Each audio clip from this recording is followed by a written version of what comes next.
ప్రధానంగా పండించేటువంటి పొగాకు, అది వర్జీనియా పొగాక, బర్లీ పొగాక, అలాగే ఈ మధ్యకాలంలో మనం ఎక్కువగా సాగు చేస్తున్నటువంటి మిర్చి, అనాదిగా ప్రత్యామ్నాయ పంటగా వచ్చినటువంటి శనగ, సాంప్రదాయ ఆహార ధాన్య పంట అయినటువంటి వరి, వీటన్నిటినీ కూడా పండిస్తూ ఉన్నాం. కానీ మనం చూసినట్లయితే ఈ పంటల యొక్క ధరలన్నీ గత సంవత్సరంతో పోలిస్తే సగానికి పడిపోవటం, దీనివల్ల ఈ పాటికే అనేక మంది రైతులు మన జిల్లాలో ఆత్మహత్యలు చేసుకోవటం కూడా మనం చూసాం. అయితే వీటికి కారణాలను వెతకాల్సినటువంటి అవసరం ఉన్నది. శ్రమ చేసినటువంటి రైతాంగం ఆత్మహత్య చేసుకోవాల్సినటువంటి అవసరం ఎందుకు వస్తూ ఉన్నది? దీనికి పరిష్కార మార్గాలు లేవా? దీనికి ఏ పరిష్కార మార్గాలు ఉన్నాయి? వ్యవసాయ రంగాన్ని లాభసాటిగా మనం ఎలా ముందుకు తీసుకెళ్ళాలి అనేటువంటి అనేక అంశాలని మనం పరీక్ష చేసుకోవాల్సినటువంటి అవసరం ఉన్నది. మనమేమనుకుంటా ఉన్నాం, ఈ వ్యవసాయ రంగం బాగలేదు, దీన్ని వదిలేద్దాం, వేరే రంగంలోకి వెళ్ళిపోదాం, ఆఖరికి బాత్రూములు ఊడ్చే పని దొరికినా సరే మనం టౌన్కి వెళ్ళిపోదాం, మన వ్యవసాయం మనకు అవసరం లేదనేటువంటి ఒక ఆలోచనకు మనం వస్తూ ఉన్నాం. కానీ అక్కడ కూడా బిజీ అయిపోయింది. ఆ రూట్లో కూడా వాహనాలు ప్రయాణించడానికి లేదు, పాకీ పని చేసే దాంట్లో కూడా అక్కడ కూడా పోటీ బాగా పెరిగింది. మరి ఏం చేయాలి? మనం 100కి 60 మందిగా ఆధారపడి మనం చేస్తున్నటువంటి వ్యవసాయం, దీన్ని లాభసాటిగా ముందుకు తీసుకురావాలి. ఈ నష్టానికి కారణాలను మనం వెతుక్కోవాలి.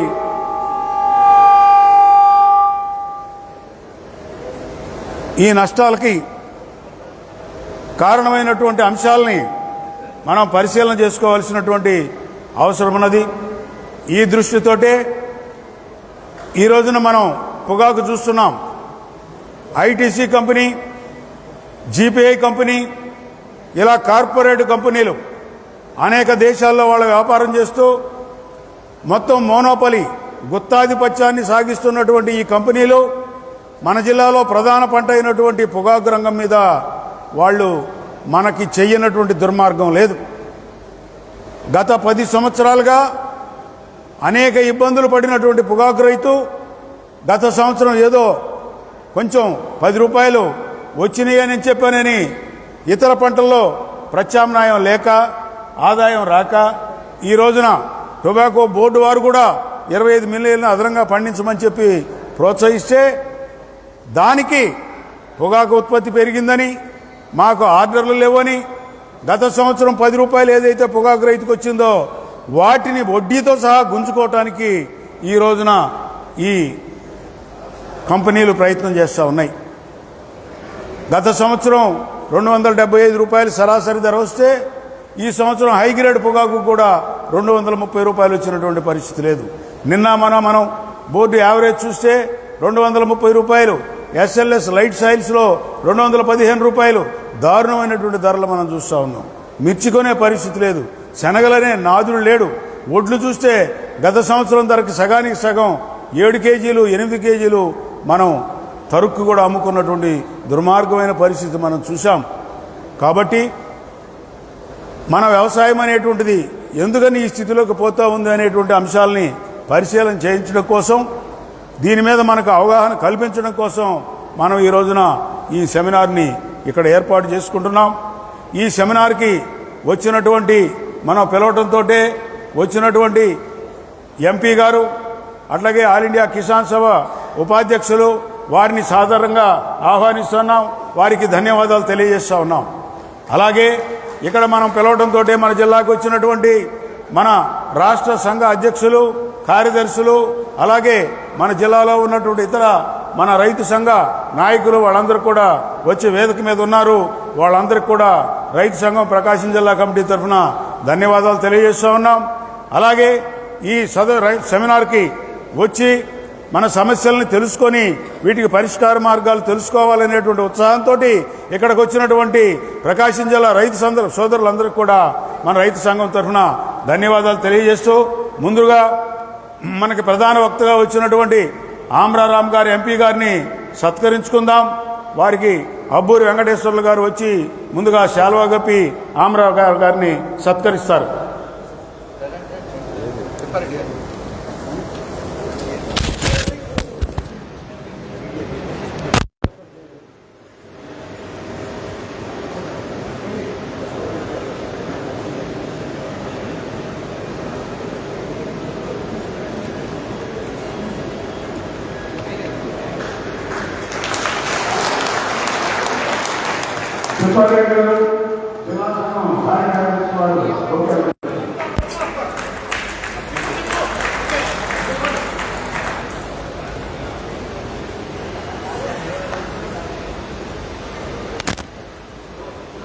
అలాగే మన కార్యక్రమానికి ముందుగా ఇక్కడికి పొగాకు రైతులు వారి సమస్యల్ని వినియోగించుకోవడానికి ఎంపీ గారికి కేంద్ర ప్రభుత్వంతో మాట్లాడడానికి వారు అర్జీ తయారు చేస్తున్నారు. వారు కూడా వచ్చి తొలుతుగా అర్జీని అందించవలసిందిగా రండి. సమయం చాలు. పొగాకు రైతులు రండి. సంజయరావు రండి.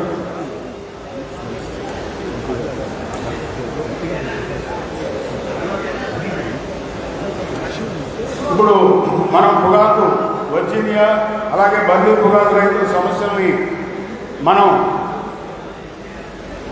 ఎంపీ గారికి ఇస్తూ ఉన్నాం. అలాగే వారి ద్వారా కామర్స్ మినిస్టర్ గారికి కూడా పిఎస్ శివల్ గారు ఏదైతే ఉన్నారో కామర్స్ మినిస్టర్ వారికి కూడా అర్జీ ఇస్తూ ఉన్నాం.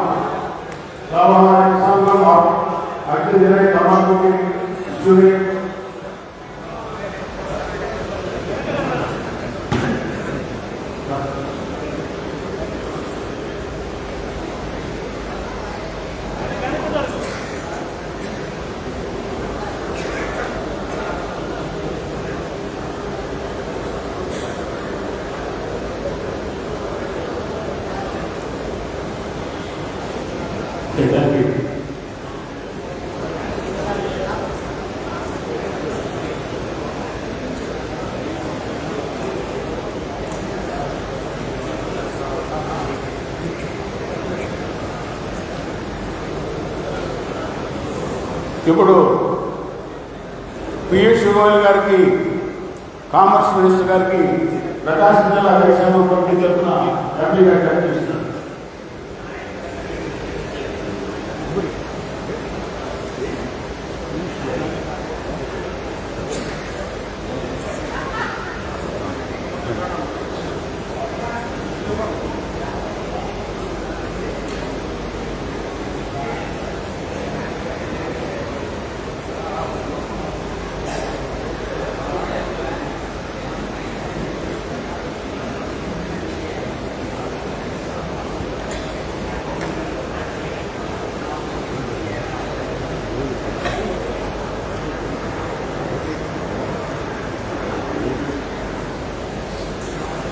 మిత్రులారా, మనం ముఖ్య వక్తగా పిలిచినటువంటి ఒకటే శోభనాథేశ్వర గారు మన ప్రీతమ రైతు నాయకులు వారు అనారోగ్య కారణాల నుంచి వారు హైదరాబాదు హాస్పిటల్కి వెళ్ళారు. వాళ్ళు ఆయన ఈ సమావేశానికి అందువల్ల రాలేకపోతున్నారు. అందుకు చింతిస్తూ ఉన్నాం. ఇప్పుడు మన యొక్క కార్యక్రమాన్ని మొదలుపెట్టుకుందాం. आमराराम जी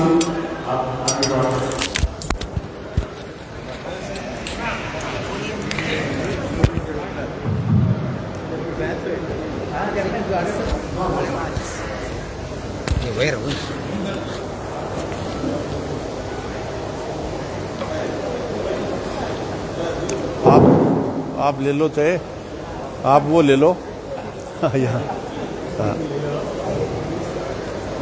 खेती का कॉर्पोरेटाइजेशन के सेमिनार के तमाम मंचस्थ किसानों के नेतागण और किसान भाइयों, सबसे पहले तो आपसे माफ़ी चाहूँगा कि मैं तेलुगु में आपसे बात नहीं कर पाऊँगा, मैं हिंदी में कर पाऊंगा और कॉमरेड उसका ट्रांसलेशन करेंगे। इसके लिए तो माफ़ी चाहता हूं, लेकिन इस बात के लिए आप सबका मैं, जो इस सरकार की किसान विरोधी नीतियों से तंबाकू के दाम गिरे और उसके लिए लगातार आपने संघर्ष किया, और न केवल संघर्ष किया बल्कि आंध्र प्रदेश की भाजपा और चंद्रबाबू नायडू की सरकार को झुकाकर तंबाकू करने के लिए बाध्य किया। इसके लिए आप सबका मैं क्रांतिकारी अभिवादन, आपका धन्यवाद पेश करता हूँ। ఇక్కడికి వచ్చినందుకు అభినందించినందుకు మీ అందరికీ కూడా ధన్యవాదాలు. నాకు తెలుగులో మాట్లాడటం రాదు, దానికి గుర్తిస్తూ ఉన్నాం. అలాగే ఈరోజు మీరు చెప్పారు, ఈ పొగాకు విషయంలో, పల్లె పొగాకు విషయంలో అనేక ఉద్యమాలు జరిగి మీరు ఇక్కడ రాష్ట్ర ప్రభుత్వాన్ని నడవచ్చి డబ్బులు సాధించే ఆ విధంగా పొగాకు కొనుగోళ్లు చేయించేటువంటి ప్రక్రియ కొనసాగిస్తూ ఉన్నారు. ఈ పొగాకు రైతులందరూ కూడా ఈ ఉద్యమం చేసినందుకు ధన్యవాదాలు తెలియజేస్తూ ఉన్నారు.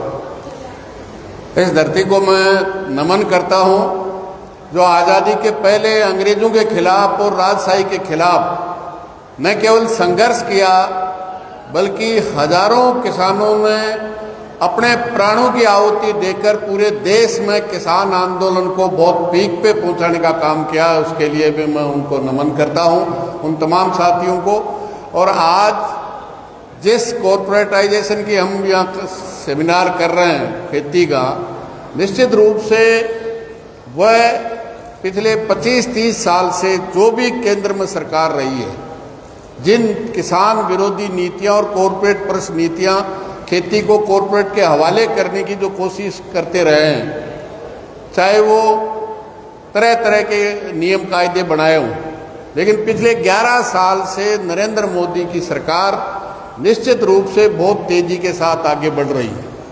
आप सोचेंगे कि आते ही 2014 में जो वायदे किसानों से किए गए थे कि किसान को स्वामीनाथन की रिपोर्ट के अनुसार उसकी लागत पूरी मेहनत जोड़ करके C2 + 50% का कानूनी गारंटी देश की सरकार देगी।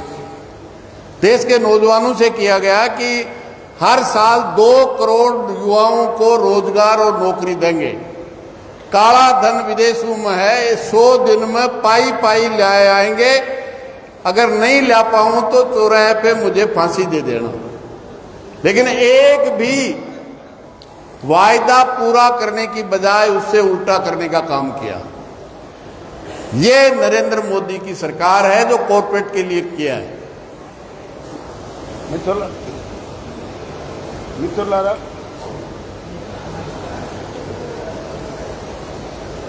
ये ले लो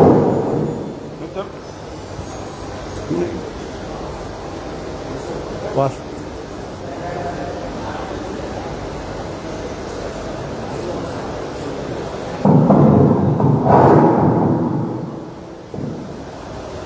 మిత్రులారా, ఆరోగ్య కిసాన్ సభ మన రైతు సంఘం స్వతంత్ర పోరాటంలో కూడా అనేక త్యాగాలు చేసింది. ఆ పోరాటాన్ని ముందుకు తీసుకెళ్లేటువంటి దాంట్లో మన రైతు సంఘం ప్రముఖ పాత్ర వహించింది. 2014 ముందు ఆశయాల్లో అనేక మార్పులు ప్రభుత్వాలు తీసుకొచ్చినాయి. కానీ నరేంద్ర మోడీ వచ్చిన తర్వాత దీన్ని పూర్తిగా రైతులకు వ్యతిరేకమైనటువంటి పద్ధతుల్లో ఈ చట్టాలన్నీ వస్తూ ఉన్నాయి. 2014లో అధికారంలోకి వచ్చేటప్పుడు స్వామినాథన్ కమిషన్ సిఫారసుని అమలు జరుపుతామని చెప్పి వ్యవసాయంలో ఆదాయం రెట్టింపు చేస్తామని, సంవత్సరానికి 2 కోట్ల ఉద్యోగాలు ఇస్తామని, నల్లధనాన్ని రద్దు చేస్తామని చెప్పి అనేకమైనటువంటి వాగ్దానాలు చేసి అధికారంలోకి వచ్చినటువంటి మోడీ ప్రభుత్వం వాటికి భిన్నంగా మొత్తం వ్యవసాయ రంగాన్ని దివాళా తీయించేటువంటి నల్ల చట్టాలు తీసుకొచ్చి వ్యవసాయ రంగాన్ని దివాళా తీయించేటువంటి చేసింది. దానికి వ్యతిరేకంగా దేశవ్యాప్తంగా రైతాంగం అనేక పోరాటాలు కొనసాగించింది. अगर आप ये वायदा पूरा कर देती देश की सरकार, तो क्या आपको तंबाकू के भाव के लिए आंदोलन 100 दिन करना पड़ता? आम के भाव में किसान लूटा, क्या उसके लिए आंदोलन करने की जरूरत नहीं थी? लेकिन तमाम तरह से उनको जो इनपुट्स है, 2014 से पहले मनमोहन सिंह ने जो पेट्रोल था वो कंपनियों के हवाले किया, मोदी आते डीजल को कॉरपोरेट के हवाले किया, खाद हो, बीज हो, डीजल हो, पेस्टिसाइड हो और बाजार हो, तमाम के तमाम कंपनियों के हवाले कर दिए। अब केवल खेती कॉरपोरेट के हवाले करने बाकी है और उसका नतीजा आप और हम देख रहे हैं कि जब डीजल को कंपनियों के हवाले किया 50 रुपये लीटर थी, आज वो 95 रुपया प्रति लीटर है। डीएपी 400 रुपया पर बैग था, वो आज 1400 है और 1400 देके भी मिलती नहीं और वो भी नकली मिलती है। अभी 3 तारीख को पूरे देश का कृषि मंत्री शिवराज सिंह और हम कश्मीर थे, हमने कहा करोड़ों बैग खाद के नकली मिलते हैं, आप इन पे कार्रवाई क्यों नहीं करते? आपको सुन के आश्चर्य होगा, मंत्री ने उत्तर दिया कि नकली खाद बनाने वालों पर केवल 500 रुपए का जुर्माना कर सकते हैं। जो करोड़ों रुपए की नकली डीएपी खाद दूसरा बेचते हैं, उनको आज तक कह रहे हैं कानून में केवल 500 रुपए की पेनल्टी कर सकते हैं। मतलब इससे ज्यादा अफसोसजनक बात क्या होगी? 1400 रुपए का नकली डीएपी का एक बैग, लाखों बैग, और उसी राजस्थान में जहां से कृषि राज्य मंत्री भागीर चौधरी वहीं बैठा हुआ था। मैंने कहा शिवराज जी, ये मंत्री बैठे आपके पड़ोस में और राज्य मंत्री, इनके ही क्षेत्र अजमेर में लाखों टन नकली खाद राजस्थान में बना करके पूरे देश में बेच दिया, आप क्या कार्रवाई करेंगे? कहा जी कार्रवाई करने का इसमें प्रावधान केवल नकली खाद या बीज बनाने वाले पे 500 रुपया ही दंड करने का है। यह है आजादी के 75 साल बाद। इसलिए निश्चित रूप से तमाम करने के बाद अब खेती को कॉर्पोरेट करने के लिए लगातार प्रयास किया है इस देश की सरकार ने।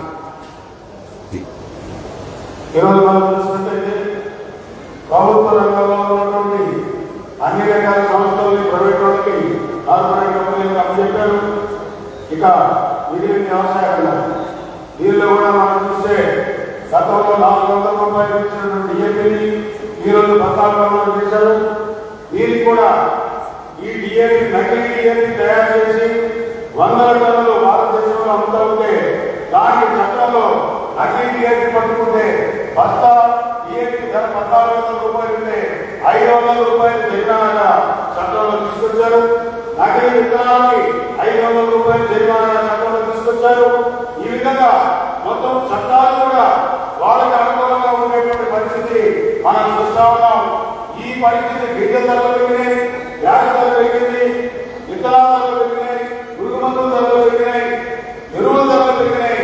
వ్యవసాయం చేయబడేటువంటి ఇబ్బందికరమైనటువంటి పరిస్థితి రోజున మనం చూస్తా ఉన్నాం. ఇది మొత్తం కూడా ఈ చట్టాలు చేసేటువంటి ఈ నాయకులు చేసేటువంటి కంపెనీలన్నీ కూడా ఉన్నటువంటి గమనాలు. आज आप देखेंगे कि 2014 में आते ही नरेंद्र मोदी सरकार ने इस देश के किसान की जमीन अधिग्रहण करने के लिए अध्यादेश लेके आए और उस अध्यादेश में साफ था कि जो भी देशी विदेशी कंपनी जिस जमीन की तरफ अंगुली कर देगी 15 दिन में डिस्ट्रिक्ट कलेक्ट्रेट उन किसानों को वहां से बेदखल करके कंपनी का कब्जा करा दे। मैं तो धन्यवाद दूंगा अखिल भारतीय किसान सभा और देश के उन तमाम किसान संगठनों को कि उसके खिलाफ लड़े, 3 दफे अध्यादेश लेके आए, लेकिन वो भूमि अधिग्रहण का अध्यादेश नरेंद्र मोदी को झक मार करके वापस लेना पड़ा। उसके बाद 3 काले कानून कृषि से संबंधित लेके आए, और जब लेके आए तो एक भी किसान संगठन देश में ऐसा नहीं था जिससे चर्चा की। कानून बने तो अखिल भारतीय किसान सभा ने पूछा ये किसके लिए कानून बनाए जा रहे हैं। देश की बहुमत जनता आज भी खेती पे अपना जीवन यापन करती है, चाहे वो किसान है, चाहे खेत मजदूर है, चाहे टेनेंट किसान है, उसकी परिवार की जिंदगी खेती से चलती है। और उस खेती से संबंधित आप कानून लेके आए हो, किस संगठन ने इसकी मांग की थी वो बताइए। कृषि मंत्री और देश का प्रधानमंत्री वो किसान संगठन का नाम नहीं बता पाए, किसी किसान से संपर्क नहीं किया गया, काले कानून बना दिए गए। उसके खिलाफ अखिल भारतीय किसान सभा ही है जो इस देश के 29 राज्यों में है, और उसने तमाम किसान संगठनों को एक साथ करके दिल्ली कूच का आह्वान किया 26 जून 1920 को 2020 को 26 नवंबर 2020 को एक तरफ पूरे देश के किसान संगठनों ने 500 से ज्यादा दिल्ली कूच का आह्वान किया, और दूसरी तरफ जो हमारे ही भाई बेटे कारखाने में सुई से हवाई जहाज तक बनाते हैं उनके खिलाफ भी सरकार कानून बना रही है। तो उन्होंने पूरे देश में आम हड़ताल का आह्वान किया। ये पहला मौका था इस देश का मेहनतकश किसान और मजदूर सरकार की किसान मजदूर विरोधी नौजवान विरोधी नीतियों के खिलाफ पूरा देश का किसान मजदूर नौजवान एक साथ मैदान में था। निश्चित रूप से धन्यवाद की पात्र है अखिल भारतीय किसान सभा। बाकी संगठन भी थे, कोई एक राज्य में था, कोई 2 राज्यों में था, कोई 3 राज्यों में था, कोई 3 जिलों में था, लेकिन तमाम जो इस नीतियों के खिलाफ लड़ने के लिए तैयार थे उन सबको मिलाकर के किसान संयुक्त मोर्चा बनाया गया, और दिल्ली के चौतरफा मोर्चे लगाए। और किसान को, और जिस किसान जिस ट्रैक्टर पे चढ़ के गया था, 1 साल तक न किसान को अपने देश की राजधानी में जाने की इजाजत दी, और न किसान के उस ट्रैक्टर जिस पे चढ़ के गया था, जिसके नीचे सो रहा था, खाना बना रहा था, उस ट्रैक्टर को देश की राजधानी में नहीं। आप बताइए, अगर भारत का किसान अगर भारत की राजधानी दिल्ली नहीं जा सकता तो नरेंद्र मोदी से मैं पूछना चाहता हूं फिर वो इस्लामाबाद जाएगा क्या? ये कार्यक्रम किया और इस देश के किसान ने मजबूती के साथ वो मोर्चा लगाया, और जो भी आह्वान किया पूरे देश के किसानों ने, चाहे रेल रोको का हो, रास्ता रोको का हो, जो भी आंदोलन, चाहे वो ट्रैक्टर रैली का किया हो, पूरे देश के किसानों ने उनका समर्थन करके मोदी को पीछे धकेलने का काम करने का काम किया। దీంతో మోదీ అధికారంలోకి వచ్చిన తర్వాత ఏదైతే వ్యవసాయ ఆదాయాన్ని రెగ్యులేట్ చేస్తామని చెప్పారో దానికి విరుద్ధంగా అనేకమైనటువంటి విరుద్ధమైనటువంటి చట్టాలను తీసుకురావడం జరిగింది. మనం చూసినట్లయితే ఈ నల్ల చట్టాలకు వ్యతిరేకంగా ఈ దేశంలో ఉన్నటువంటి రైతు సంఘాలని అనుకుని ఢిల్లీలో మనం పోరాటం చేయడానికి బయలుదేరితే ఢిల్లీకి కూడా రానియకుండా ఢిల్లీ బార్డర్లో ఆలోచించినటువంటి పరిస్థితి మనం చూసాం. అంటే ఈ భారతదేశంలో పౌరులైనటువంటి మనకి ఢిల్లీకి వెళ్ళేటువంటి అర్హత కూడా లేదా ఈ దేశంలో అని చెప్పి మనం అడగాల్సి వస్తాం. అలాగే ఈ చట్టాలను మొత్తాన్ని కూడా వ్యతిరేకం చేసేటువంటి దాంట్లో వ్యతిరేకించి పోరాటం చేసే దాంట్లో ఈ దేశంలో మెజారిటీ 60% ఆధారపడినటువంటి రైతులు రైతు కూలీలు ఒకటై ఐక్యంగా పోరాటం ఢిల్లీని చక్కగా చేయాల్సినటువంటి పరిస్థితి వచ్చింది. కొంతమంది 10 రోజులు పాల్గొన్నారు, కొంతమంది నెలల తరబడి పాల్గొన్నారు. ఏమైనా సరే ఈ దేశంలో ఈ పోరాటానికి రైతాంగం రైతు కూలీలు పూర్తిగా మద్దతిచ్చి ఆ విధంగా ఈ చట్టాన్ని వెనక్కి తీసేటువంటి విధంగా మోదీ గుర్తు చేసినటువంటి పరిస్థితిని మనం చూసాం.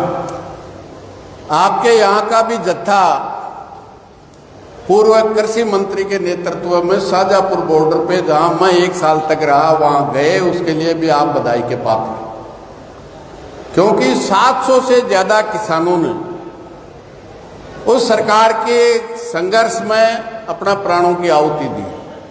और आखिर में तो आपने देखा होगा कि नरेंद्र मोदी के गृह राज्य मंत्री टेनी ने के गुंडों ने, उसके आह्वान पे उसके बेटे ने 4 किसान और 1 पत्रकार को गाड़ी से कुचल दिया। वो इसलिए कि लगातार सरकार प्रयास कर रही थी, थक करके किसान घर चला जाएगा।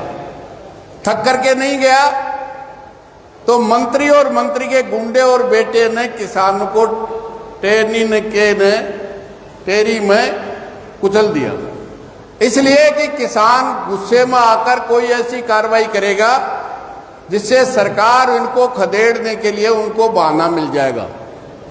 लेकिन किसान फिर भी संयम से रहे और तय रूप से आखिर में इस देश के प्रधानमंत्री, जो 56 इंच का सीना कहता वो किसी के सामने नहीं झुकता, इस देश के अन्नदाता के सामने माफी मांगकर 3 काले कानून वापस लेने की घोषणा करनी पड़ी। ये आप सबके इस आंदोलन की बहुत बड़ी जीत थी।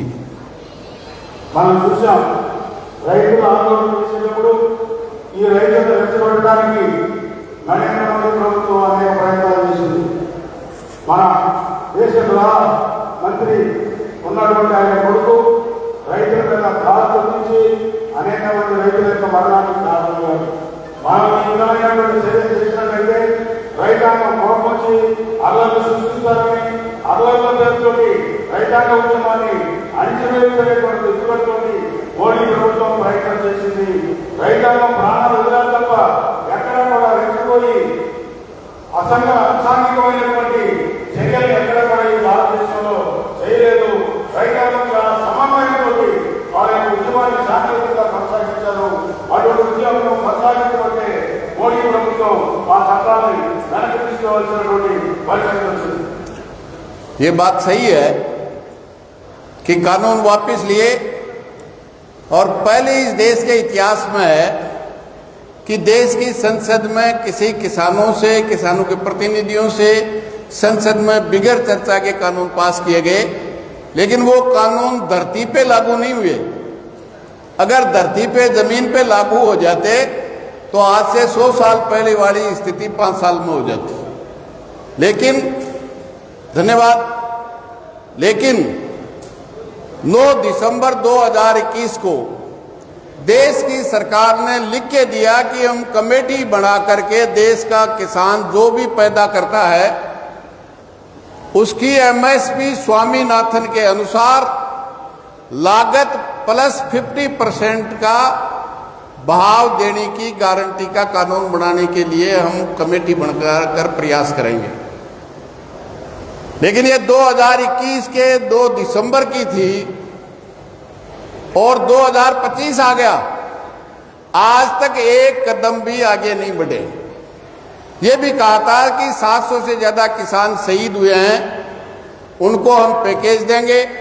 जितने मुकदमे हुए हैं ये सरकार की गलती से के कारण आंदोलन हुआ है, जितने मुकदमे देश में किसानों को और किसान नेताओं पे हुए हैं वो वापस लेंगे, लेकिन आज तक नहीं लिए। अब आगे भी निश्चित रूप से लड़ाई, और वो अभी 29 और 30 जून को हम केरल के कन्नूर में थे, कामरेड और हम सब साथ थे। अखिल भारतीय किसान सभा ने तय किया है कि एक ही तरीका है इन नीतियों को वापस कराने के लिए। स्थानीय मुद्दे जो भी जहां किसान के बीच में आता है, किसानों और किसान संगठनों को एक साथ लेकर उसके खिलाफ लड़े। चाहे वो भाव का, तंबाकू का, आम का सवाल आए, चाहे आज जिस तरह से पूरे बिजली को कॉर्पोरेटाइजेशन करने के लिए स्मार्ट मीटर का सवाल है पूरे देश में, स्थानीय नहीं है पूरे देश में, क्योंकि किसान जो खेती बिजली से सींचता है, अपने घर में रोशनी करता है, दुकान में रोशनी करता है, वह भी बिजली पूरी की पूरी पैदावार से लेकर डिस्ट्रीब्यूशन तक देशी और विदेशी कंपनियों को देने का इरादा है। वरना तो आप बताइए, मीटर लगा हुआ है, मीटर चल रहा है, फिर स्मार्ट मीटर क्यों? स्मार्ट मीटर इसलिए ही कि उससे ज्यादा कंजम्पशन दिखाएगा। सरकार पूरा का पूरा जनरेशन से लेके वितरण तक कंपनियों को देना चाहती है। पूरे देश में कई हजार करोड़ रुपया जो मीटर चालू है उनको रद्दी में फेंकेंगे और लाखों करोड़ों रुपए के मीटर खरीद के लगाने की कोशिश है। इसी तरह से मैं समझता हूं हर चीज खेती और खेती से संबंधित हर चीज को, क्योंकि आज तक सरकार ने बैंक, बीमा, हवाई अड्डा, बंदरगाह ये बड़ी बड़ी कंपनियों कॉरपोरेट के हवाले कर चुके। अब केवल खेती है, और खेती, किसान, खेत मजदूर और टेनेंट, ये केवल किसान ही नहीं है, अन्नदाता ही नहीं है, ये इस देश का मतदाता भी है। वो लड़ेगा तो इन नीतियों को निश्चित रूप से या तो सरकार बदल देगी, वरना सरकार बदलने का काम भी निश्चित रूप से करेगी।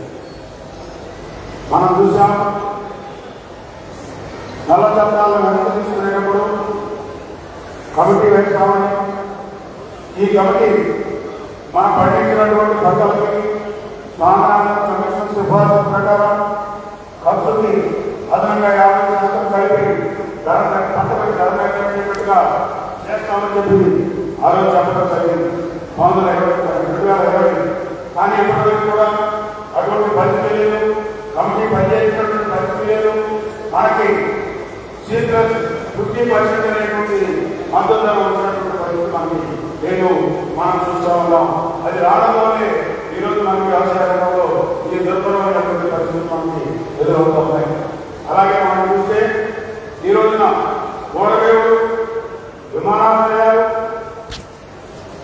ఖనిజ సంపద, ఇలా ప్రభుత్వ రంగ సంస్థలు ఏదైతే ఉన్నాయో అన్నింటినీ కూడా ప్రైవేట్ వాళ్ళకి అప్పచెప్పినటువంటి పరిస్థితి మనం చూస్తా ఉన్నాం. అలాగే విద్యుత్తును కూడా ఈ రోజున కరెంట్ కూడా ప్రైవేట్ వాళ్ళకి ఇవ్వాలనేటువంటి పేరుతోటి కరెంట్ విద్యుత్ ఉత్పత్తి కానీ విద్యుత్ డిస్ట్రిబ్యూషన్ కానీ ఈ మొత్తం కూడా విదేశీ కంపెనీలకు ఇవ్వడానికి కావాల్సినటువంటి ప్రయత్నాలు మొత్తం కూడా ఈ దేశంలో జరుగుతూ ఉన్నాయి. దాంట్లో భాగంగానే ఈ రోజు స్మార్ట్ మీటర్లు పెడుతూ ఉన్నారు. ఈ వాటికి ఉన్న మీటర్లు పెరుగుతూ ఉంటే మళ్ళా పైన తీసుకొచ్చి స్మార్ట్ మీటర్లు పెడుతూ ఉన్నారు. ఈ స్మార్ట్ మీటర్లు అనేటువంటి మనకి బుద్ధిమంతుగా తయారు కాబోతూ ఉన్నాయి. వీటికి వ్యతిరేకించాల్సినటువంటి అవసరం ఉన్నది. నిన్ననే కర్ణాటకలో కేరళలో జరిగినటువంటి అఖిల భారత కిసాన్ సభ సమావేశాల్లో నిర్ణయం తీసుకున్నాం. స్థానికంగా ఉండేటువంటి రైతాంగ సమస్యలు కానీ, వ్యవసాయ కూలీలో ఉన్నటువంటి సమస్యలు కానీ, ఈ విద్యుత్ సమస్యలు కానీ, మద్దతు ధరల సమస్యలు కానీ, వీటన్నిటినీ కూడా తీసుకొని ప్రజల స్థానికంగా పోరాటం చేయాలి, ప్రజలందరినీ కూడా సమీకరించాలని చెప్పని కర్ణాటకలో జరిగినటువంటి సమావేశంలో నిర్ణయం తీసుకోవడం జరిగింది. इसलिए आज जो स्थिति है, अभी आप देखेंगे फ्री ट्रेड एग्रीमेंट, अमेरिका का राष्ट्रपति ट्रंप कह रहा है 9 अगस्त तक देश की सरकार अमेरिका के किसानों को, जिनको 70% सब्सिडी मिलती है, और हमारे भारत देश के किसानों को 2% सब्सिडी मिलती है, उनका खेती का माल हिंदुस्तान में बेरोक टोक आने दें। और ट्रंप साहब जिस तरह से मोदी साहब को कह दिया कि युद्ध विराम की, भारत के प्रधानमंत्री और पाकिस्तान के प्रधानमंत्री ने घोषणा नहीं की युद्ध विराम की, उससे पहले ट्रंप ने कह दिया कि मैंने तय कर दिया है भारत और पाकिस्तान का युद्ध विराम होगा। अब वो कह रहा है अमेरिका 9 अगस्त 2025 आने वाली, आज 5 तारीख को हम यहां सेमिनार कर रहे हैं। मतलब कितना बड़ा खतरा कि अमेरिका की कृषि वस्तुओं को, दूध और दूध से बनी हुई वस्तुओं को भारत में आने के बेरोक टोक सब प्रतिबंध हटाई। अब आप अंदाजा कीजिए उससे खेती का किस तरह से सत्यानाश होगा, कॉर्पोरेटाइजेशन होगा, बड़ी बड़ी अमेरिका की कंपनियों को फायदा होगा जो कंपनियां खेती करती है, भारत की तरह नहीं करती, बड़ी बड़ी एग्रो बिजनेस कंपनियां हैं। और किस तरह से हो गया, आज 4 बीज कंपनियों का बीज का व्यापार करने वाली पूरी दुनिया के बीज के व्यापार 4 कंपनियों के पास 60% है, 40% ही और देना है। इसलिए आज निश्चित रूप से आगे बढ़े। इसलिए मेरा तो आपसे निवेदन है, निश्चित रूप से जो आपने ज्ञापन दिया है हमारे व्यापार मंत्री या कृषि मंत्री, निश्चित रूप से आने वाली 21 जुलाई से देश की संसद चलेगी। न केवल आपके बल्कि पूरे देश के किसानों के संबंधित जो भी मुद्दे हैं, चाहे भाव की गारंटी का सवाल है, चाहे पानी का सवाल है, या दूसरी नकली खाद और बीज पे किस तरह से रोक लग सकती है, ऐसे किसानों को बर्बाद करने वाले लोगों को सख्त से सख्त सजा मिले, ये बातें इस देश की संसद में उठाने का काम निश्चित रूप से आपका साथी अमराराम करेगा। क्योंकि मैं तो जब सीकर की जनता ने आशीर्वाद दिया और पहली बार संसद में शपथ लेने के लिए पहले दिन गया, तो वही ट्रैक्टर और वही किसान जो 1 साल तक दिल्ली के बॉर्डर पे शाहजहांपुर पे बैठा था सड़क पे, और आप अंदाजा कीजिए सर्दी, गर्मी, बरसात, तूफान, जिस किसान और ट्रैक्टर को देश की राजधानी में नहीं जाने दिया, पहले दिन वही ट्रैक्टर और वही किसान नरेंद्र मोदी के छाती पे गया और हमने कहा अब रोकिए, ये ट्रैक्टर भी आया है और वो किसान भी आया है जो 1 साल तक अपनी मांगों के लिए देश के बॉर्डर पे था।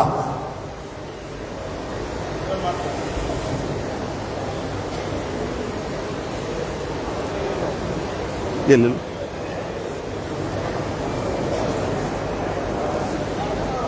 ये ले लो, ये है और उसमें सेल మనం చూసినట్లయితే ఈరోజు మన ప్రభుత్వ నీతి కూడా అమెరికాకి లొంగిపోయేటువంటి పరిస్థితులు మనం చూస్తున్నాం. నిన్న పాకిస్తాన్ మధ్య జరిగినటువంటి సంఘర్షణలో యుద్ధ విరమణ అనేటువంటి మనము లేదా పాకిస్తాన్ ప్రకటించాల్సిందిగా అది అమెరికా అధ్యక్షుడు ప్రకటించడం అనేటువంటి చాలా బాధాకరమైన విషయం, మన దేశానికి అవమానకరమైనటువంటి విషయం. అలాగే మనం చూస్తే వ్యవసాయ రంగంలో అమెరికాకి పోటీ పెడతా ఉన్నారు. అమెరికాలో వ్యవసాయం కొద్దిమంది చేతుల్లోనే ఉన్నది. అక్కడ వ్యవసాయానికి 70% పైగా సబ్సిడీ ఇస్తూ ఉంటే మన భారతదేశంలో 2% మాత్రమే సబ్సిడీ ఇస్తున్నటువంటి పరిస్థితిని మనం చూస్తూ ఉన్నాం. అలాగే మన దేశంలో ఈ పోరాటం కొనసాగించాల్సినటువంటి పరిస్థితుల్లో మేము పార్లమెంటుకు వెళ్ళినప్పుడు అక్కడ రైతులు చలిలో వానలో అక్కడ రైతాంగం పోరాటం చేసి వాళ్ళకి తోడుగా మేము ఉండి వాళ్ళ నుంచి గెలిచి మేము పార్లమెంట్కి వెళ్ళినప్పుడు రైతాంగం తరఫున పోరాటం చేయాల్సినటువంటి మాట్లాడాల్సినటువంటి అవసరం ఉన్నది. మీరు అర్జీ ఇచ్చారు ఈరోజు నాకు పొగాకు విషయం గురించి. ఈ విషయాన్ని పార్లమెంట్లో మాట్లాడతాము. అట్లాగే మంత్రి గారితో కూడా మాట్లాడి ఇది ఒకటే కాదు, ఈ దేశంలో రైతాంగం ఎదుర్కొంటున్నటువంటి అన్ని సమస్యల మీద మేము పోరాటానికి అక్కడ పార్లమెంట్లో ప్రతిజ్ఞ తీసుకున్నాము. ఆ విధంగా మేము రైతాంగం తరఫున పోరాడతాం. इसलिए आज सबसे बड़ी जरूरत है, क्योंकि आज जो चेहरे हैं, चाहे वो चंद्रबाबू नायडू है, नरेंद्र मोदी और अमित शाह है, और चाहे ट्रंप है, ये निर्णय नहीं करते हैं, वो कंपनियां निर्णय करती हैं, चाहे वो भारत हो चाहे अमेरिका हो, कि उनकी कंपनियों को लाभ कैसे हो सकता है। ये तो चेहरे हैं। आपके यहाँ क्या कहते हैं मुझे पता नहीं, जो आवारा पशु राजस्थान में खेत में आते हैं, उनके आदमी का कमीज पायजामा पहरा करके एक खेत की दीवार पे लगा देते हैं, जिसको अड़वा कहते हैं, और वो किसान मालिक है, वो जिधर से जानवर आता है उधर से उठा करके लगा देते हैं, तो उन कंपनियों के अड़बे। इसलिए निश्चित रूप से आज जो देश का किसान, मजदूर, नौजवान जो संघर्ष कर रहा है नीतियों के खिलाफ, क्योंकि मोदी कितने ही दावे करे, इस देश का किसान कर्जदार है, इस देश का नौजवान बेरोजगार है, तो ऐसा विकास नहीं चल सकता। और मैं समझता हूं केवल और केवल संघर्ष, संगठन और शिक्षण ही वो रास्ता है। 15 अगस्त 47 को अंग्रेजों के खिलाफ और राजा और नवाबों के खिलाफ कोई वोट नहीं पड़ गया था, आम भारतवासियों का गुस्सा ही था। इस देश से अंग्रेजों को जाना पड़ा और राजशाही को खत्म करना पड़ा, और जो किसान खेती जिस जमीन पे करता था उसका खातेदार, उसका मालिक बना। आज वापस वो छीनने की जो कोशिश है इस कॉर्पोरेटाइजेशन के माध्यम से, मैं समझता हूं निश्चित रूप से बदलेगा। मैं आपका बहुत समय लिया, आप सबने यहाँ इनवाइट किया, इसके लिए मैं आप सबका हृदय से आभार व्यक्त करता हूं और उम्मीद करता हूं कि हमारा जो इस न केवल किसान को बल्कि देश को बचाने के लिए इस देश का किसान, मजदूर, नौजवान लड़ रहा है, निश्चित रूप से सफल होगा। एक बेहतर आंध्र प्रदेश, बेहतर भारत बनेगा और वो खुशहाली निश्चित रूप से हम लेके आएंगे। यही बात कहते हुए बहुत बहुत धन्यवाद। इनकलाब जिंदाबाद, अखिल भारतीय किसान सभा जिंदाबाद। బ్రిటిష్ వారు నెలకొల్పడానికి కావాల్సినటువంటి త్యాగాలు చేశారు. ఈ రోజున మన రైతాంగం ఎదుర్కొన్నటువంటి ఈ ప్రభుత్వం సృష్టించినటువంటి సమస్యలకు వ్యతిరేకంగా కూడా ఆ విధమైనటువంటి పోరాటాలు చేసి మన సమస్యలన్నీ కూడా పరిష్కరించుకుంటారని చెప్పి కోరుతూ, ఇక్కడ ఈ రాష్ట్రంలో ఈ రైతాంగం ఎదుర్కొన్నటువంటి సమస్యలు కూడా పరిష్కారానికి మా వంతు సహకారం అందిస్తామని చెప్పి మీరందరూ కూడా ఈ సదస్సుకి నన్ను పిలిచి గౌరవించినందుకు మీ అందరికీ కూడా ధన్యవాదాలు తెలియజేస్తూ నిర్వహిస్తున్నాను. నమస్కారం.